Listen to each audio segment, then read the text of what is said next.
Hello, welcome back to 1874. As if you hadn't had enough of me over the last 24 hours, it is time for another show, but it is the one that you've all been looking forward to. It's not just me. I'm joined by the Athletics Aston Villa correspondent, Jacob Tanswell, to give you the inside track on Aston Villa's transfer window, what has happened from May through to their first day of September. You're going to find out everything on this podcast today, and it is sponsored by NordVPN. If you head to 1874.io/NordVPN, you'll get a huge discount, 4 months free, and it's completely risk-free as well because Nord offer a 30-day money-back guarantee. Get some extra football in your life by signing up to NordVPN and help us as a channel as well.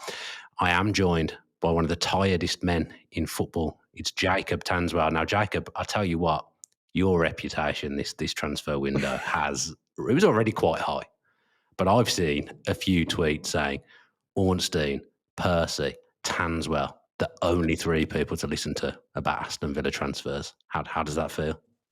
It feels good. Of course it does. I've not done anything different this window. Maybe the fact that I've been at the club for third season, so naturally you get more contacts from different parts of the club. So in turn, it's a bit more easier to source things. But in truth, I've been working the same way as I have throughout my career. Double, triple sourcing, same rules. I think sometimes you just need some luck, someone to tell you something, and then it snowballs from there. Really, it's obviously nice. I think Villa fans obviously a little bit on a high after a good end to the window, and that's why there's some nice comments. But I know, football's a fickle place, and when Villa start to lose, I'm sure I'll get start to lose, Jacob. That's already started. or continue to lose. I'm sure I'll get some comments saying that I'm not being harsh enough or I'm not asking the right questions. So this is the way the world works. But yes, I did see some of the comments, and I'm very grateful. I put a lot of work in, so to see the appreciation was, it did really make my evening as I tidily got the train back to Birmingham and drove home. No, I'm really pleased for you. You deserve it as well. I know how hard that you work. And did you speak more to contacts and agents yesterday, or did you speak more to me with my annoying text messages through the day, do you reckon? Do you know, it's just funny. It's like we were doing the Harvey Elliott thing, and we had to go quickly because we thought, what, we've got a triple source, and we'll be the first ones to say that it's going to happen. And then as I'm like trying to message someone really important, you pop up, and I accidentally click on yours, and it's like, and I'm just scrambling around. It's just, Dan, just park a minute. But yeah, it was good. It's great to go in the office on deadline day. I always find it easier because obviously the news team are there, and instead of typing on Slack or calling, you just walk to them. Other journalists are in there as well, so we can discuss and cross-reference and things like that. So things get done much quicker in the office, and it's a really interesting place to be at. It was a good day, but I think actually it was a pretty straightforward day for me. Like from about 11 o'clock, I knew the three players that were going to come in. I knew that Martinez wasn't going to go at this point. We'll come on to, and I knew that the only thing that I was really trying to solve was the Redmond deal. And if you asked me at 4:30 in the morning when I woke up to start work, that the only thing that would really be causing me any headaches is the Redmond to Huddersfield, then I probably would have taken that. But just on the transfer window, it's been mentally the toughest. This is just from it. If you just indulge me for a second, in terms of I'm always having to be on. So like, even through the summer, I went to Glastonbury for a few days. I've always had to be on checking if there's any Villa breaking news, checking just WhatsApps. I've never had to leave my phone. It's not been one time all summer where I've left my phone somewhere for a few hours. My girlfriend's probably sick of me because, we just got a new house and we go to Dunelm or we go to these furniture shops and she's looking and she's trying to buy something for the house. And I'm running outside to take a call. I went to her family's home on the weekend, and the Lindelof stuff breaking, so I've got to break away from the family dinner. I don't think she appreciates it. I don't think, it's quite rude. But it is quite rude. But that's what it just seems to happen. So really, for anything, I'm just looking forward now just to actually go places without having to take my phone with me. So that's probably the most tiring thing of the last few weeks. Yeah, my wife's sick of me as well. I don't work anywhere near as hard as you do. I think she said yesterday, I'd rather you'd have been at Sky on deadline day. You may as well have been there, because all you've done is sit in your office doing podcasts and reading about football and reading about Villa all day. We love it though. Yeah, best job in the world. Incredible, isn't it? Let's get into it then. So your big read that everyone was waiting for this morning. I reckon I was the first person to read this on the Athletic this morning. I think you were. You text me, and I'd already read it this morning. I was up early, so you've done an article on the Athletic, kind of getting inside Villa's transfer window. The headline here is Aston Villa's transfer window, Martinez's move, Emery's financial frustration, final day impetus. And it starts by saying this summer was expected to be challenging for Unai Emery in his closest days. It turned out to be tumultuous. I mean, tumultuous is a great word, Jacob, and that's exactly what the window was, wasn't it? Yeah, it really was. You don't want to be the guy that has to report negativity, but we said from April, especially after, and in May, especially after Villa missed out on Champions League, that this summer would be really difficult. Initially for UEFA, initially for Premier League PSR, and then for all the UEFA financial sanctions and restrictions. And of course, I think a lot of supporters probably didn't believe it at the time. They're like, "What? We've just sold Duran, Diaby. We've sold all these players. We have to keep selling, do we? What's going on?" But the situation and the financial situation was so complex in terms of UEFA squad cost rules, the football earnings rule, the things that I've reported in this piece in terms of Ramsey, 39 million. As part of the UEFA PSR, they only take a third of that in next year's accounts. So only 13 million goes towards the next accounts. That was ridiculous when I read that this morning. I did not know that. So given all those limits and boundaries, Villa's staff, senior figures knew that this would be a really challenging window. They were confident that by the end of it, they'd have a competitive squad, but they'd have to suffer, they'd have to wait, they'd have to get impatient, have to be patient, they'd be frustrated. And all the meanwhile, really, fans that aren't really in the thick of it and don't know all these things that are going on, they're going to be looking from the outside going, what are Villa doing? We just finished sixth. We should get into Champions League next season. We're going to sign anyone. Or if we are, we're going for players that really we should be doing better for. And we're missing out on these players. And there's been countless scenarios where Villa have gone for a player, or they've inquired and they've spoken to their agent, they've discussed salaries. And mid-table clubs, not even mid-table, 13th, 14th, 15th last year, are offering more money than Villa because they literally couldn't do it. So given all the adversity, I think Villa have done good. Let's see how good they've done. I think time will be the judgment, but I think they've done okay considering the huge restrictions they had. Yeah, it's taken to the last day, hasn't it, to kind of feel okay about where Villa are at after the Crystal Palace game. And you text me at half-time about Asensio not coming. I suddenly just started to think, what is that squad going to look like tomorrow? Is it going to be enough for us to be challenging towards the top 6, 7, fighting on multiple fronts, trying to win a trophy? Like, I felt bad walking away from the ground. I look at the squad now, numbers-wise, it's the same as last season's now, which I'm really, really pleased with. You could argue the balance and the quality maybe isn't quite as strong as it was last season when we went into the back end after January, and we kind of got the squad into the shape, into the kind of squad that Emery would want. But numbers-wise, purely now, we are where we were, and I'm really pleased with that because I didn't think that was going to be the case. No, and I did think they struggle really to be able to have any type of depth, really. There's long parts of this summer where I thought Villa would probably only sign one more attacker, and then they maybe get a defender, and that would be it. At the start of the window, they wanted a right-side centre-back, they wanted a right-back, they wanted a winger. Those remits and who they wanted changed. Initially they wanted an athletic, young centre-back. Obviously, that didn't materialise. They've got a 30-year-old centre-back, free agent, Lindelof. They wanted a right-back. Another window where they've not been able to do it. And the thing, as I've always said, and I sound like a broken record, Villa is one of the most difficult clubs to report, not because they're difficult in terms of the people in the club. They're good, especially on the football side. But it's more a case of that this is Emery. He is manager-led recruitment. Not many clubs are purely manager-led like he is. So if these staff have a meeting with him on the Tuesday, he might tell you, and his plans might change on a Thursday.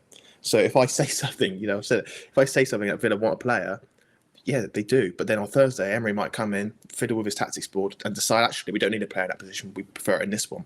And all of a sudden, plans change again. So it's always moving, always something going on. But by the end of the deadline, I think Villa got their act together and targeted the right positions in the end. You reference in the article that Villa's approach is very manager-led, because you see people on social media getting at Monchi and having a go at Monchi. I saw lots of tweets directed at him, to be honest, in the kind of last week of the window. What's he doing? Is he asleep? Is he on holiday?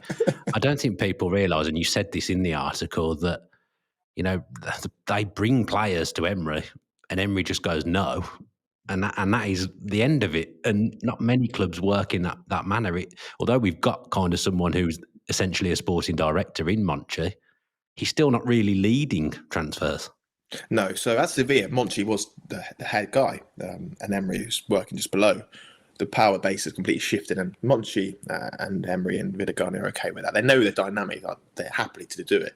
But Vidagani and Monchi, obviously Monchi takes care of the football side. Their pure focus is to serve Emery, so they'll go to him, like you say, Dan. They'll go to him and present a list of options.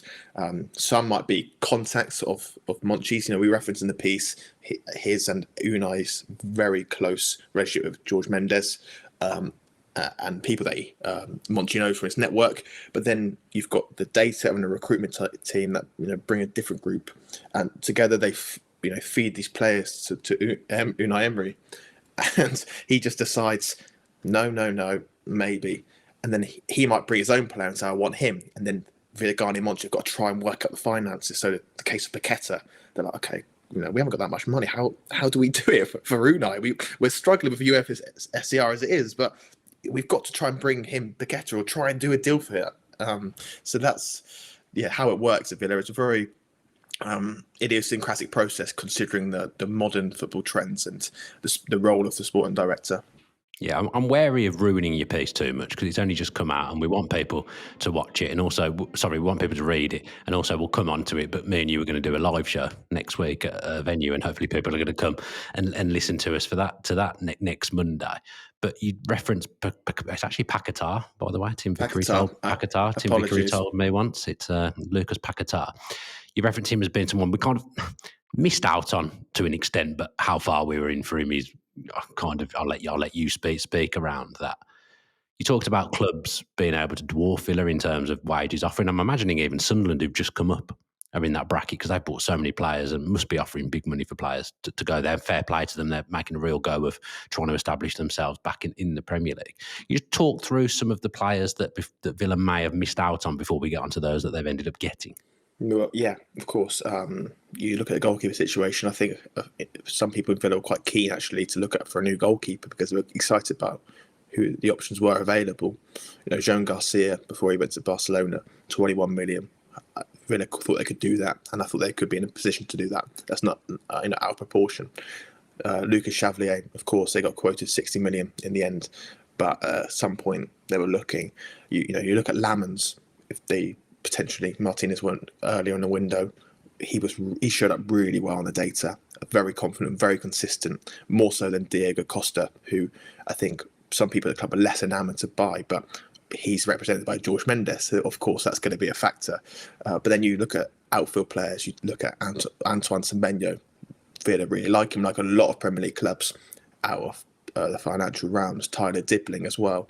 They looked, this is not in a piece, but they looked at Carl Walker-Peters. He was there as a free agent, but ultimately Luca Dean didn't leave.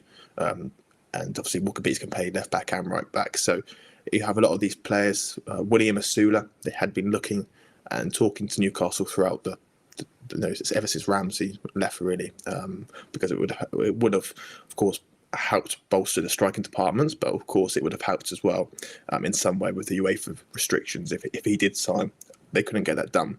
So there's a lot of players. Canvo, I've probably forgotten loads off the top of my head, but it's in the piece. That Villa really wanted, couldn't get, pivoted and moved on. Okay, you spoke about goalkeepers, so let's do Emmy first, then, and then we'll come on to the players that Villa have ended up purchasing. Just sounds like an absolute mess. I feel like he's lost his head completely. I'd obviously have done a few shows yesterday, and I've spoken about it, and obviously some of my information around stuff I spoke about yesterday had come from you. But I've never known or seen a player who's so determined to kind of leave and so adamant that he's going to leave when that club has never ever bid for him, other than a kind of derisory loan approach. So just talk about Emi Martinez and what transpired this window with him. Yeah, we also have late last night did a piece on Emi Martinez and what's happened with him in Manchester United. It was a late night piece, so if you haven't read that, I'd recommend you do check that out. I did it with Laurie Whitwell, the Manchester United correspondent. Essentially, I think the reason why, from my understanding, situation Martinez was so adamant and pushed to leave is because although an offer didn't really come and it was kind of a mocking offer, not even an offer actually, it was just an inquiry over a phone call. It's pretty informal. It's because he had spoken to Amorim. Amorim must have told him a few sweet nothings, telling him that he loved him, that they're gonna come in for him. That probably convinced him. Lissandro Martinez, of course, Emi Martinez enlisted himself to try and talk to the club, try and get a deal over the line. And he was, in fairness to him, getting encouragement from Amorim, from Martinez. They really liked him. You're our number one. You could be a great leader for us. And he probably thought, God, the manager really likes me. An offer must come. So we had this situation yesterday. We put it in today's piece, yesterday's piece. He's just sat at Bodymore. He didn't have to be there. Just sat at Bodymore. And even when the news broke that Lamans was going to sign, when David Ornstein broke it, he was still there because he still hadn't, he was still holding out hope that Ruben Amorim would call him once again and say, "Come on, Emi, get to Manchester." But that call never came. Yeah, it's a difficult situation. He'll have to be reintegrated, but he's made himself look quite silly, hasn't he? Yeah, I think it's fair to say his and Emery's relationship isn't the best right now. Well, you can see that. But the players as well, reading between the lines of what well, as I said last night, it wasn't even reading between the lines. I'm just reading what Ming said after the Crystal Palace game. It's going to be difficult for him to reintegrate, but then in some ways as well, I do have a smidge of sympathy for him because I think it's quite clear that Villa were open to selling players this summer. So I don't think you can knock him too much in that regard for maybe thinking that a move was on. But the way he handled the last 24 to 48 hours of the window would be my grievance with him. But he's a difficult character anyway, or a unique character anyway. So in some ways, integrating him back in shouldn't be too difficult because he's already quite unique, if that makes sense. Yeah, but it all depends on him, doesn't it? He needs to find his head again. I think the international breaks come at a great time because everyone can go away. He can go with Argentina, who he loves and he loves playing for, and he can just try and just calm down, reflect, and come back. It's all on him. Is he going to be a guy that kicks up a fuss and refuses to play? I don't know. Or is he going to just calm down and say, like, let's just get to January, let's assess in January if the bridges have been repaired. Great. If not, we can maybe look at a move then. But what I will say is this is not new with Emi Martinez. He's always, like you say, been a complex character, and teammates are aware of that. I think increasingly so, not just in this window, but in the last 6 to 8 months. I think there's been a real change in him in terms of he's more difficult. He's always been a difficult and complex character manager. I'll keep referring to those two words to describe him. But I just think in the last 6 to 8 months, he's become a bit more of a demand on Unai Emery, on the players. And at some point, do you just think he's not worth the hassle? I think his performances that last year didn't help because when he's at his best, you can take Emi Martinez as a character, right? You can say, okay, he's a little bit, but maybe a little bit annoying off the pitch. But I tell you what, he's our leader. He gives everything to us. He's been brilliant for us. But when his performances dip, when his attitude and his demeanour is also dipping, he's 32, highest earner. Do you think, okay, you know what?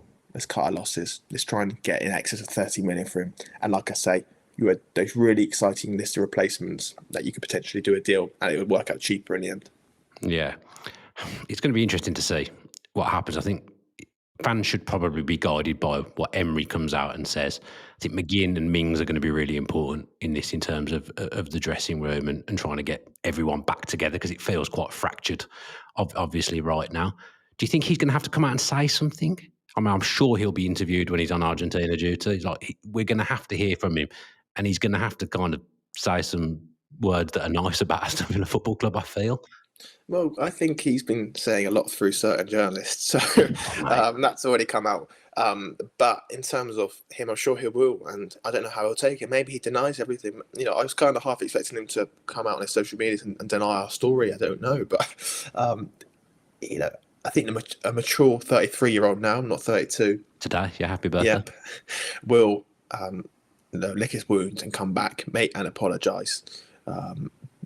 Maybe he does, maybe he doesn't. What I will say is I don't think this summer of uncertainties helped the dressing room spirit, really, because a lot of players haven't had a clue of who was leaving, didn't know if they themselves were leaving, and how can you go into a season prepare not knowing if you're going to stay in this job or not, or you're going to move on. So I think the fact that deadlines come and gone now, I think will naturally help the dressing room anyway, and that was just a case of galvanising like they did in January when those three players came in and Unai Emery sat down with the squad and said, right, season starts now, we're going to try and get Champions League, and it galvanised the team. I think something similar should and hopefully does happen this time.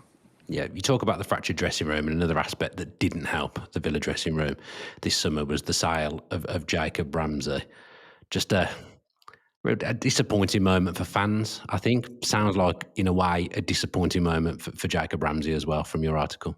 Yeah, I've always been cautious of criticising him, and I see a lot of people do criticise him. And of course, he was in negotiations for a new contract for a long time, right?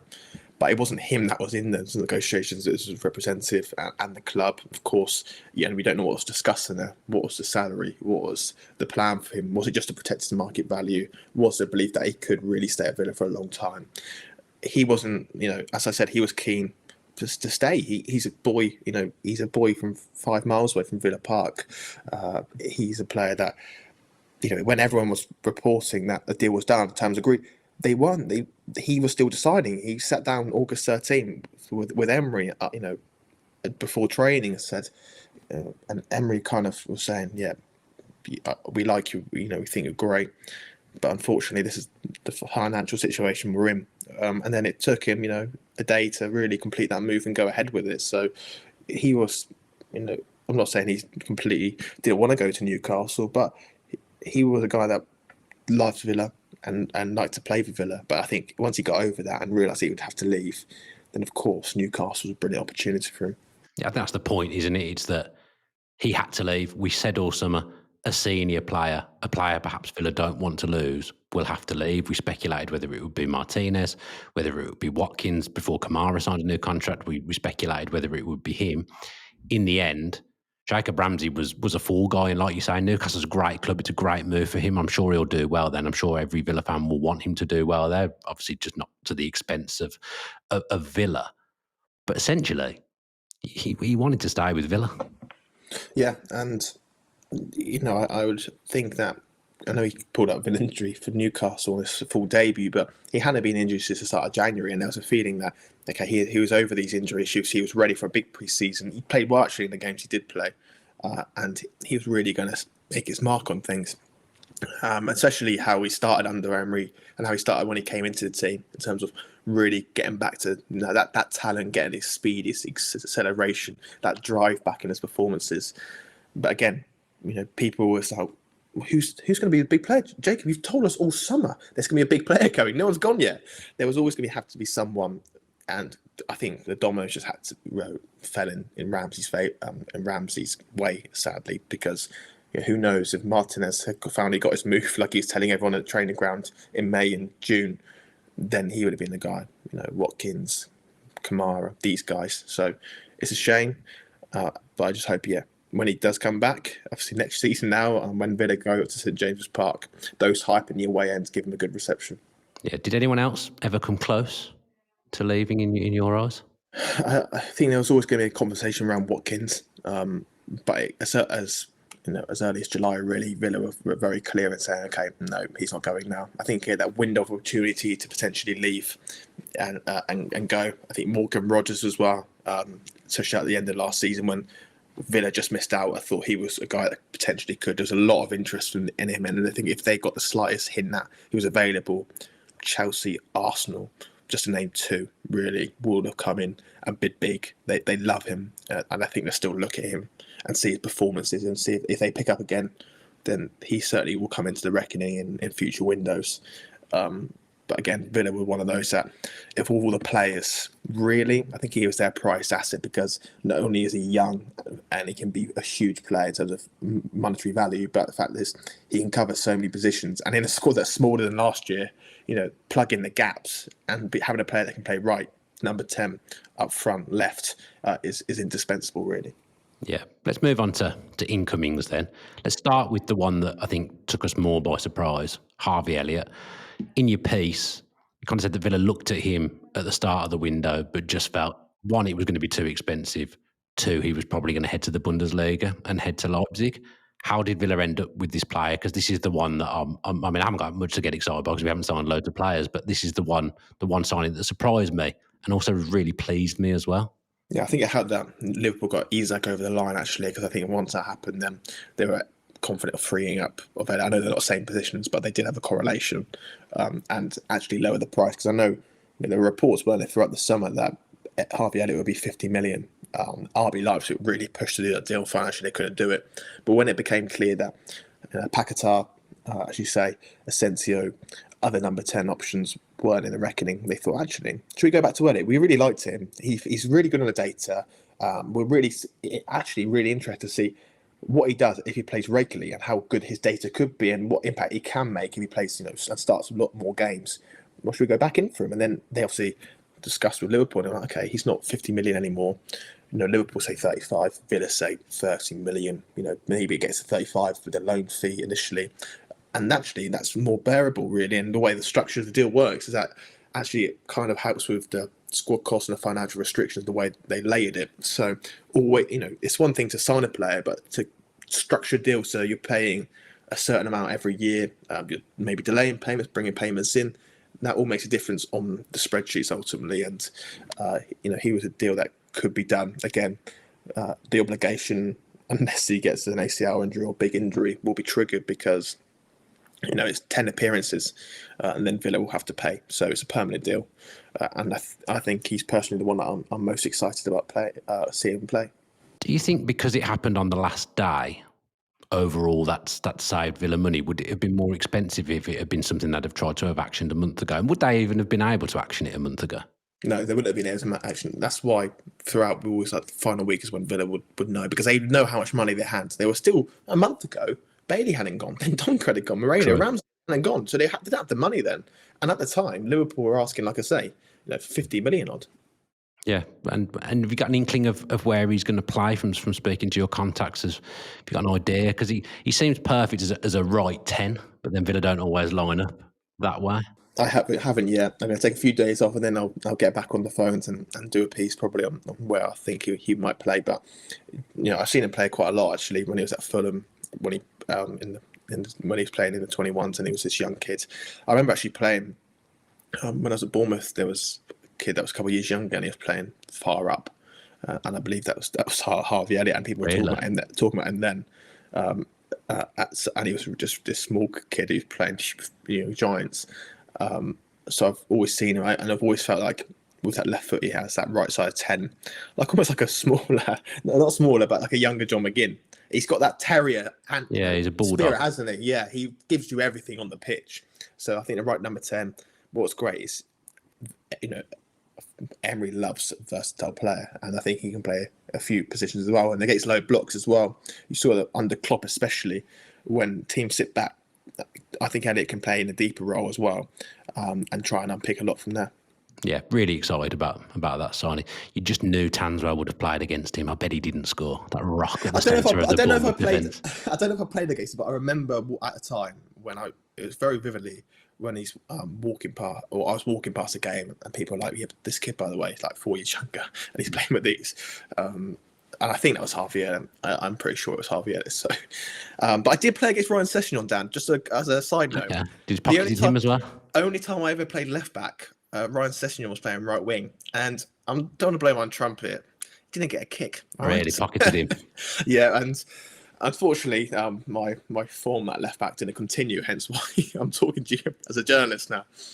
Yeah, but Sessegnon couldn't write a piece on Villa's transfer window, could he? He wouldn't be able to do that. So who's the real winner? I'm sure he'd swap playing for Fulham for podcasting with me today. I'm sure he'd swap that every single day of the week. Let's move on to Jadon Sancho then. I've got in my head that he is Ramsey's replacement and that left number 10 position is built for a player like Jadon Sancho.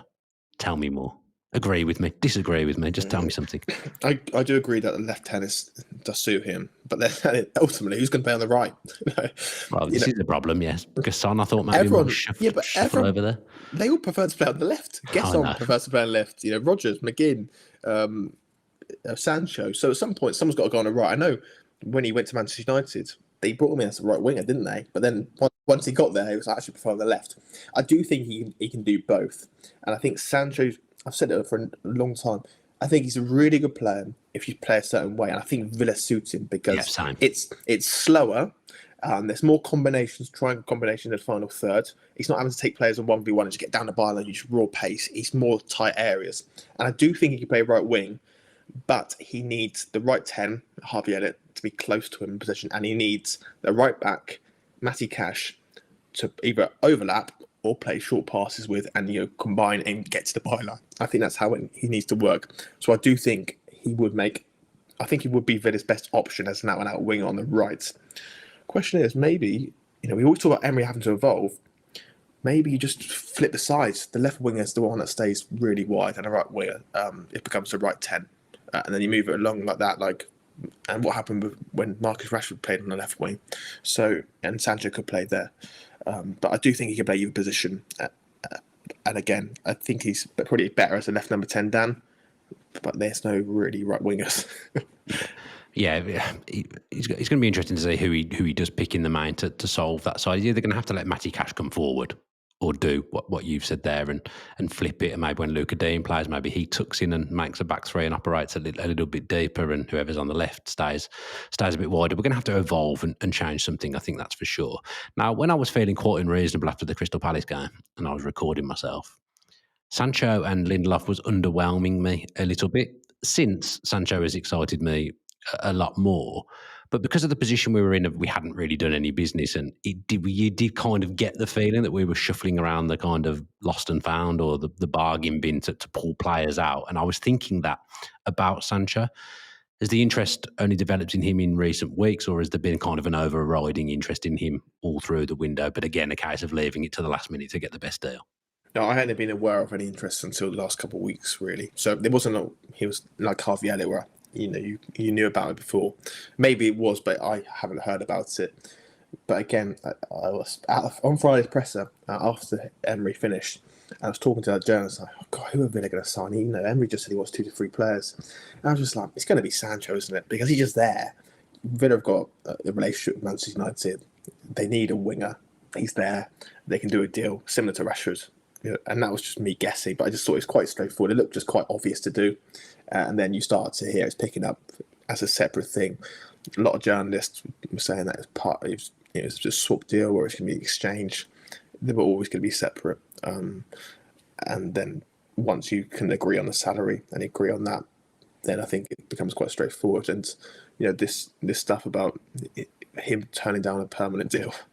I debunked that in style last night when I was streaming on here. Yeah, imagine Villa decides to lay down 35, 40 million on Jadon Sancho. They wouldn't do it. I think it's just, nonsense. Yeah. Go on, let's move on to another player who's played for Manchester United, Victor Lindelof. Now, no word of him the whole way through the summer, really. You mentioned earlier on that Villa wanted a younger player in those positions. Lindelof can cover right back as well. I know he's done that for Manchester United. In the end, again, I'm okay with it. Like, it's not spectacular, but he could be a solid option. Play some Thursday night games, back cons are up. He'll be low maintenance. Came here and said, I've come here to win. Well, let's hope so, because we haven't won for a while, mate. That would be really, really nice if you have come here to win. What did you make of that signing, and how did that come about? Yeah, I think it's a bit of luck, really. The fact that he was there. He was there on a shelf. I think it was Fiorentina, Everton. These clubs were interested for whatever reason. I don't know. I can't see where he'd play for Everton. They've got quite a lot of centre-backs already. Yeah, but Moyes likes playing 4 centre-backs, doesn't he? So, he does. It's a Davey classic. So that, for whatever reason, they didn't happen. Then ultimately, when it was a straight shootout between Everton and Villa, he chose Villa. I think the salary obviously helped there, but with Emery, he's got that pool as well, and he was just there to do. And I heard about it on Saturday. Tell me. I was driving. It was so annoying actually because I was driving from Newbury back to Birmingham, and I got a text saying Villa doing centre back going to be happening quickly. And I was like, who is it? Like, is it Lindelof, Gertruda, Disassi? They're like, no, Lindelof. Get it double sourced, triple sourced. But I was driving, so I had to get my partner to like texting all these people, and then the service station just did not come. It did not come for about 15 miles, and I was just tearing my hair out, thinking, please, can this not like go anywhere? Then eventually it goes out, but the signal is terrible. But it's just deadline day or the last few days of the window. But going back to Lindelof, I think he's a good signing, a good pro. Doesn't kick up a fuss, even. He's seen a lot of bad stuff in that dressing room, Man United, hasn't he? And he was still there. He's got his weaknesses. He's got clear weaknesses, but I think he's composed. He's experienced. Can play right back as well. I think he's a solid signing. Yeah, I've just remembered what actually happened on Saturday. I ruined your day, didn't I? Because you were trying to get the Lindelof story verified. You hadn't spoken to me. You wanted to put it out, and then I just texted you saying Lindelof because I'd saw it on social media. I was so and you angry. sent me in capital letters swearing at me. I wasn't swearing at you. But, No, I know the situation. I've just remembered. Yeah, it was just stressful because there was no signal. I had this wardrobe, and actually, I also had a wardrobe in my boot because we had this flat pack that we bought, and it was just like trying to get out of the car and reverse into a space when I needed desperately to get my phone on my laptop. It was stressful, and then didn't help that then you sent me the message, but it was all right. I calmed down. You don't have to be first, but it would have been nice then. Yeah. We should talk about Gasson because obviously he's covered in your in your article because you're looking at the window as a whole. Gasson, the one they spent big money on earlier on in the window, so we've done shows on him, so we don't need to do it too much. But you've said before he was a player that had been identified a while ago. That was the one actually. I mean, we forget. I don't know whether it took you by surprise, but it certainly took me by surprise. I was working that night at TalkSport and said I was about to go on air, and it was suddenly Villa are signing Evan Gasson. I was like, what? Where? How? From where? Yeah, it happened quickly, didn't it? They were obviously interested in January, so I think I've said to you in the last podcast that whenever Villa are interested in someone in January, it's pretty sure bet they'll go in again next window. So you keep an eye on it. I kept an eye on it. Looked like he was going Crystal Palace, so kind of just didn't do much for follow up. I think it was a report that Palace was breaking down. You check it out, you explore, and then you get, we put the story out that Villa were really advancing. And then I think within about 45 minutes, you then get others just going, happening, deal agreed. And so it very much went very quickly. But Villa were wanting to keep that quite low profile because they were worried that Crystal Palace would come back in for him and they get gazumped because obviously Villa didn't have much to play with in terms of financial scope or manoeuvrability. So I think they were glad to get that over the line. I think he's a good player for that price. He's got obviously deficiencies. He's still raw, but I think looked raw the other night. I thought. Yeah, Emery I think he can really work with him, and I think Emery's excited about working with him because I don't think anyone knows quite what he's going to be yet. I think he can play 4 or 5 positions, so. It will have to see. I think give him time. I think he can make an impact this season, but I don't think it's going to be regular. So just give him time. I think he'll be a good player. Okay, good stuff. I mean, I've covered quite a lot there actually. In Marco Bizzon. Marco Bizzon. Yeah, okay, fine. Yeah, fine.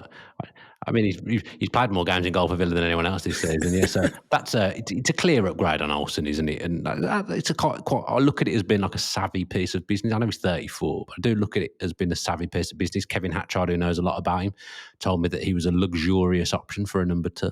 And do you know what? Pretty good. He's maybe, along with Gesson, actually, one of the more data-led signings that Villa made this window. He wasn't like an Emery. Okay. It was brought to him, and the data showed that he's really good. I think he showed that his crossing, data in terms of collecting them, was similar, if not better, to Martinez's, for example. And he thought, okay, he's reliable on his feet. He's not going to pull up trees with the ball, but he's safe, he's secure, and maybe he's the only position that Villa upgraded because they see he was a bargain, low millions, really good character in the change room like Robin Olsen was. But more importantly, he's reliable on the pitch this time. So that's, I think people were very happy with that. And again, very cost effective too. Yeah, I mean, I did see Victor Lindelof say he'd spoken to Robin Olsen about coming to Villa. I'm surprised he managed to have a conversation with him about Olsen not dropping his phone on the floor or doing something stupid. Come on, Dan. No, that was out of order. That was below the belt. But I think everyone would agree with what I've just said. We'll keep our powder dry then, Jacob. We won't talk about it anymore. We've covered a lot there, but we are going to be doing a live show in Lichfield on Monday, the 8th of September at Brew City. I'll reveal the full details when I know them, start time and things like that. It's going to be free of charge, so just come along. I don't know how many the venue holds, but it's quite a big venue, so let's get as many people there as possible, or it could be quite a lonely night for Jacob. No, I did a post. I did a post last night and people seemed very, very keen. Lichfield's a lovely place as well, Jacob, as you know. So hopefully we'll see some of you on Monday. I'll put it out on socials when I've got the poster done up. But this is very much driven by you, Jacob. This is you wanted to do this, didn't you? I did, because I thought it would be great to just meet people in person. But then I started to think, as you were saying yesterday, getting it arranged, I started to think, oh my word, like push comes to shove, I don't know if anyone's going to turn up. So they will. I've done lives before with people like Tom Julian, and people turned up to that. So I'd assume people are going to turn up for you, someone who actually knows something. So yeah, I really hope, even if you don't want to come to listen to us, just turn up just to make the numbers up, please, because I don't want to be talking to an empty room. But yeah, it'd be great to see everyone. Great to meet people, put a name to faces, things like that, and yeah, just chat about anything they'd like, really. So yeah, I'm really looking forward to it, actually, and thanks to you, Dan, for getting it organised. I mean, I've been saying I'll do it for weeks, and then suddenly yesterday I just came alive, even though it was a busy day, and just did it. But yeah, Brew City's quite a new venue in Lichfield as well.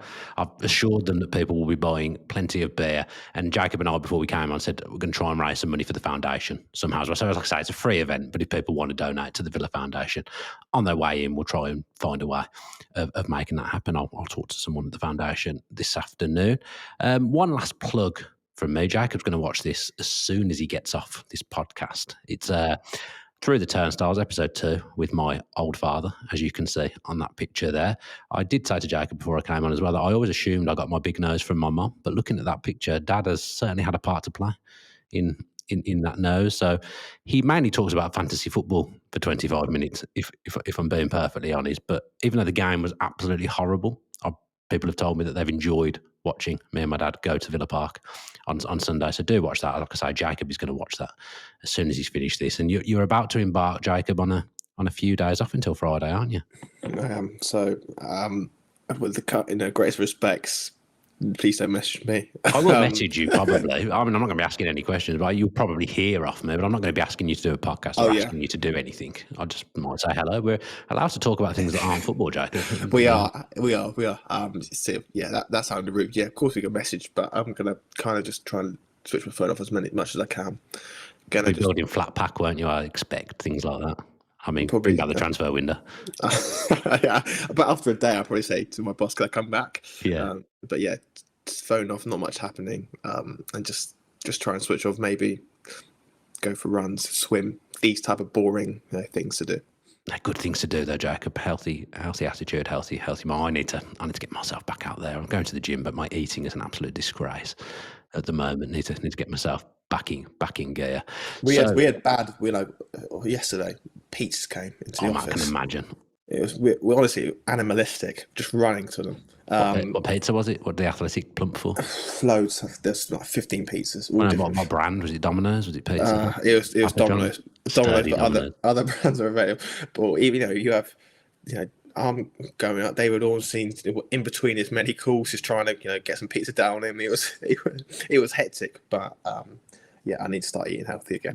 Yeah, I did some work recently, and the shoot was sponsored by Domino's Pizza. And it was in London, and they picked they're really good. This company that I was working for, cars come and pick you up, and they sort your train out and stuff. So car came to pick me up, and I got into the car with 5 boxes of pizza, and then got the train back to London to Tamworth with 5 pizza boxes on the table to take home with me, which I've never seen anyone do before. So that was fun. Right, let's go, because we're talking about things that are absolutely nothing to do with football at this point. But hopefully everyone's enjoyed that content today. I know many people were looking forward to that inside look into Villa's window. So hopefully you've enjoyed it. Do still read Jacob's article though, because there's no way we've covered everything that was in your article there. So yeah, get yourself a subscribe to The Athletic if you fancy it and you want to read Jacob's stuff. It's always very, very good. Go back and check out the content from the last few days on the channel as well. Subscribe with your post notifications on YouTube. Leave us a comment with what you thought of what Jacob has told you there and what you thought of Villa's window, and give us a like as well if I haven't already said that, because I can't remember whether I did. If you're listening via audio, if you could leave us 5 stars, leave us a review on Apple Podcasts, that's really, really helpful, and give us a comment on Spotify as well. Don't forget to check out NordVPN as well, our sponsors. That really helps us as a channel.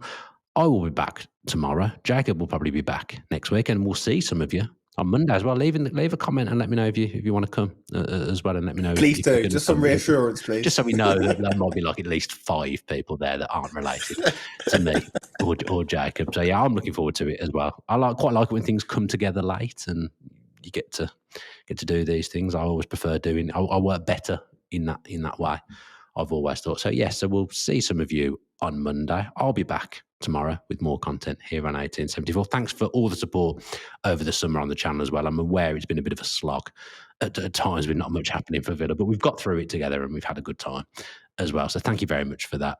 Take care. Have a good rest of your day. And as always, up the Villa. Up the Villa, Jacob. Up the Villa.